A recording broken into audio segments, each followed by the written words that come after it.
Welcome back on the AM show. If you see the gavel behind me, it means we're going to be talking about the law.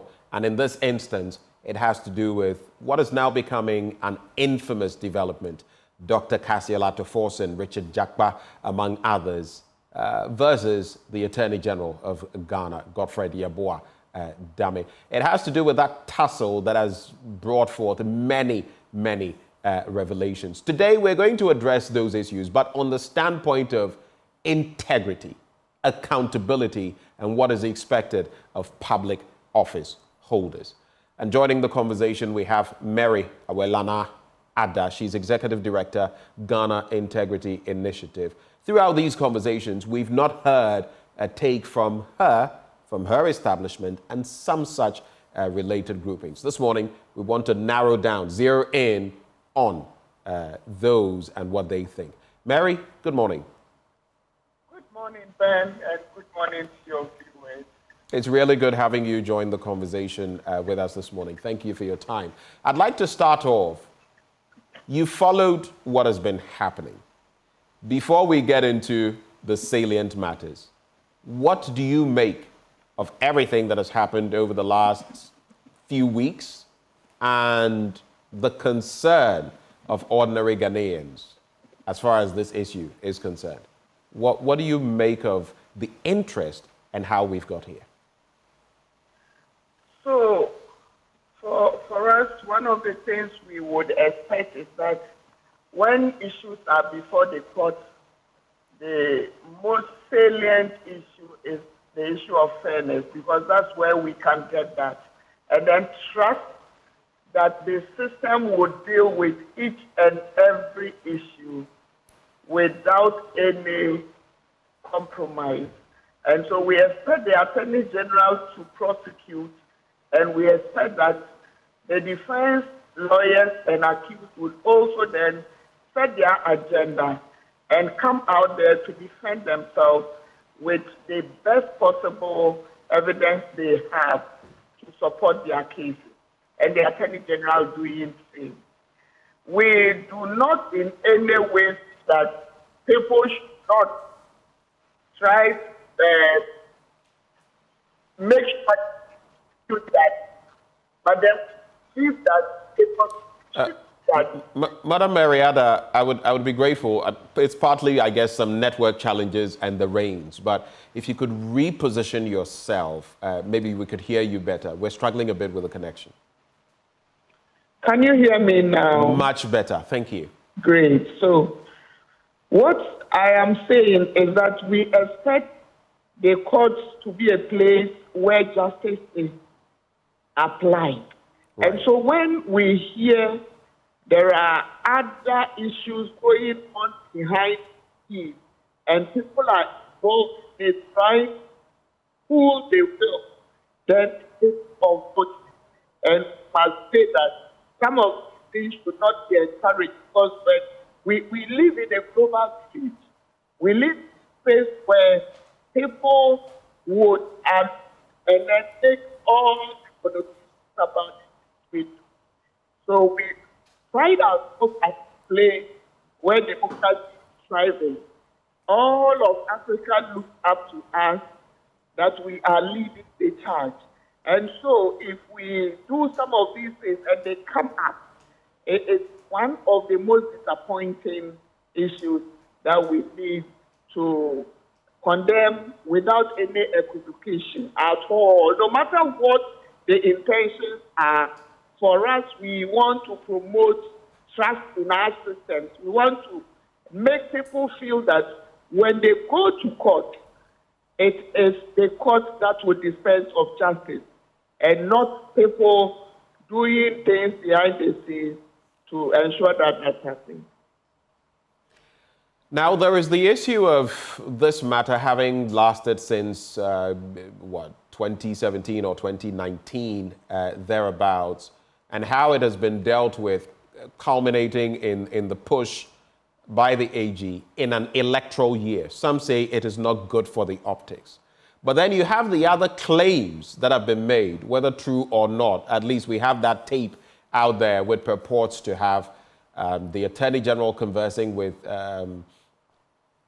Mr. Jakpa, Richard Jakpa, and some claims that are made which do not put, the court processes in a good light. Then there is the subsequent claim that the AG had told Mr. Jakpa, and I'm saying claim, so it's an allegation, that he had told him that it was only on the instance or insistence of the president and the former finance minister, Ken Ofori-Atta, that he was doing this and that he was using the other accused as collateral damage, that nothing would happen to them.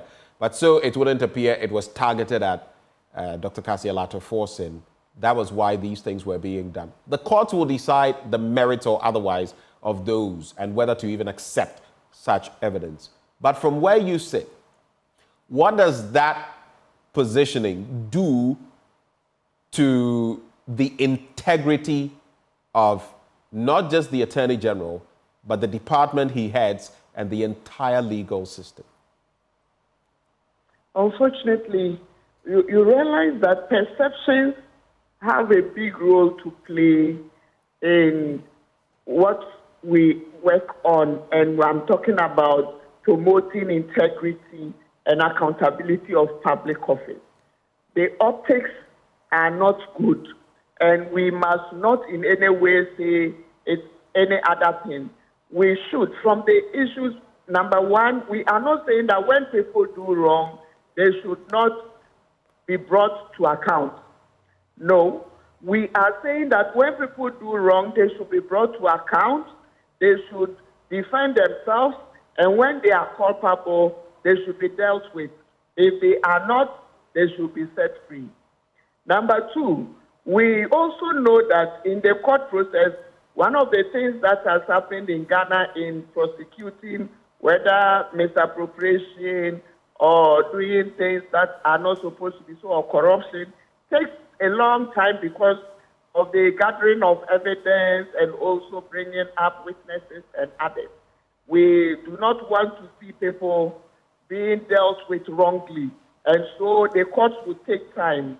This is one of the issues we have spoken to over a long time, that we need to see courts that are set up specifically for these purposes to ensure that we quickly dispense of some of these cases for people to either be punished or set free. Again, when it is heard that the president of the land, we do not know, we cannot confirm, but this is what the Attorney General in his conversation with the gentleman has said, that it is the president and the finance minister who want the issues to be dealt with quickly. And for that matter, others are just on for the optics. If this is indeed true, then we have issues.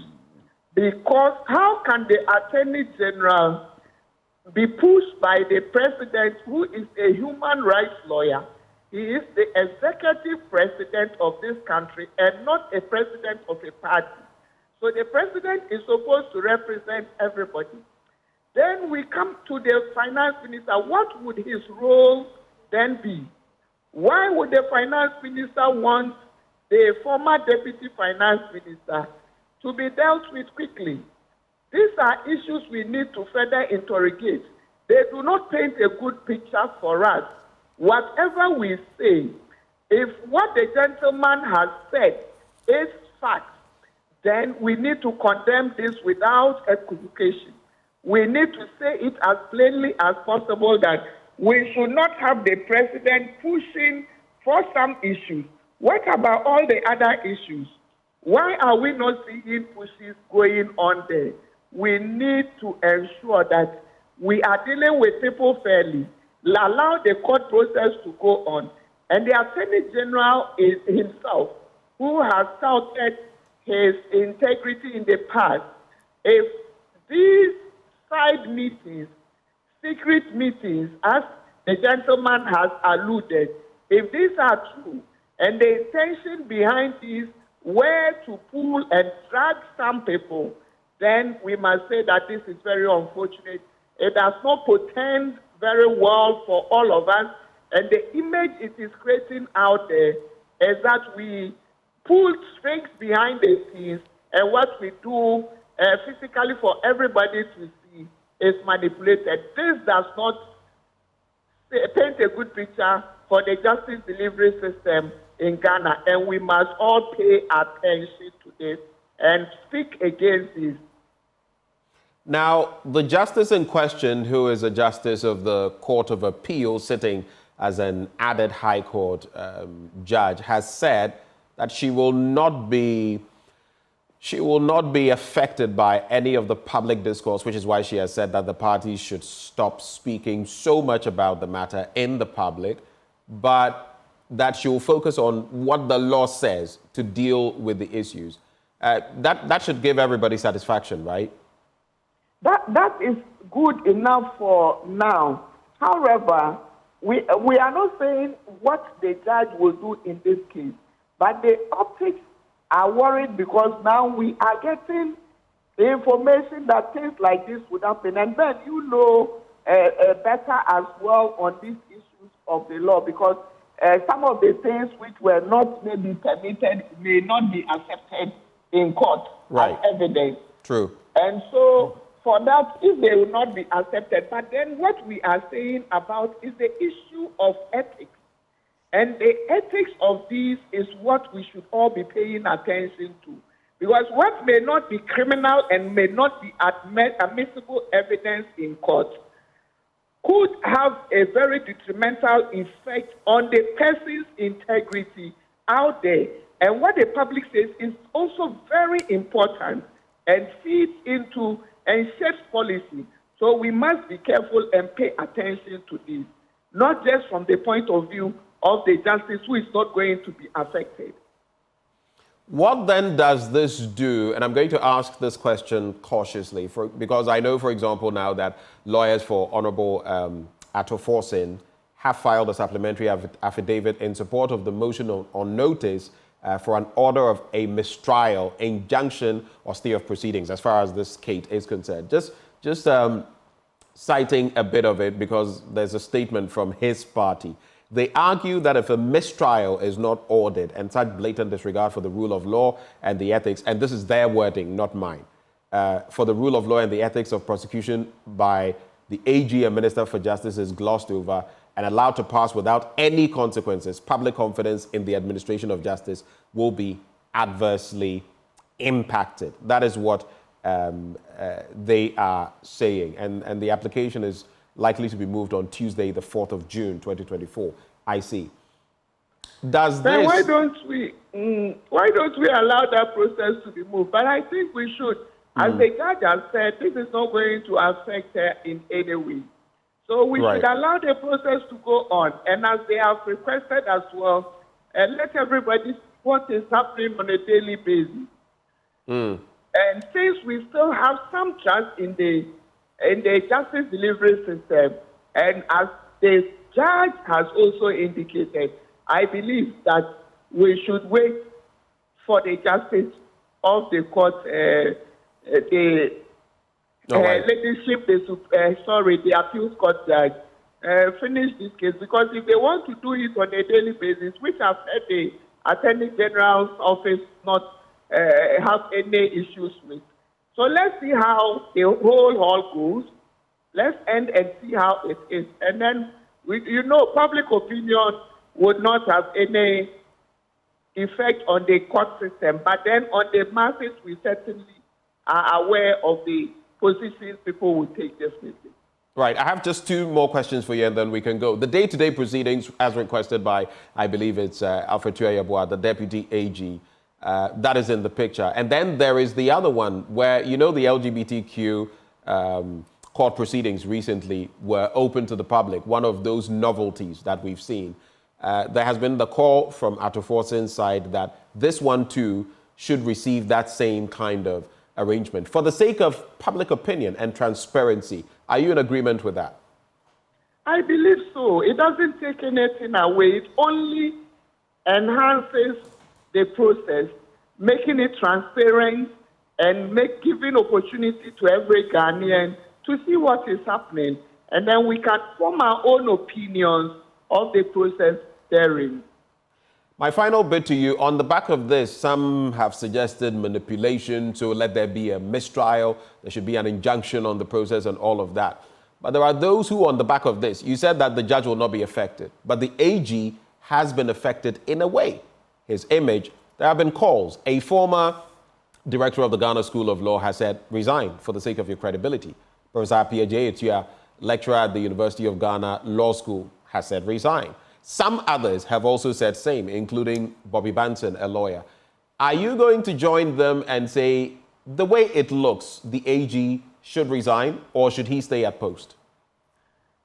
You know, that's a novelty in Ghana. People will make those calls and they will not be heeded. And so it is for the Attorney General to introspect and then come to a decision. I do not see that happening. We will make those calls. It will be good if people step aside and allow the process to happen. But then, in the space we find ourselves, we haven't seen that happen too often. It's a novelty. People who understand the law have said this because of the ethical issue. Unfortunately, we haven't heard the Attorney General himself come up. So perhaps this is a time for him to speak out on the where we all understand what it is and why. I see. So from your standpoint, should he or should he not? You're saying that you don't expect him to, but looking at what has happened, would you have expected him to resign by now? It depends. I would, if it were me, you should be asking if it were you, what would you do? If it were me, perhaps maybe I won't even let somebody say I should. But then these are different.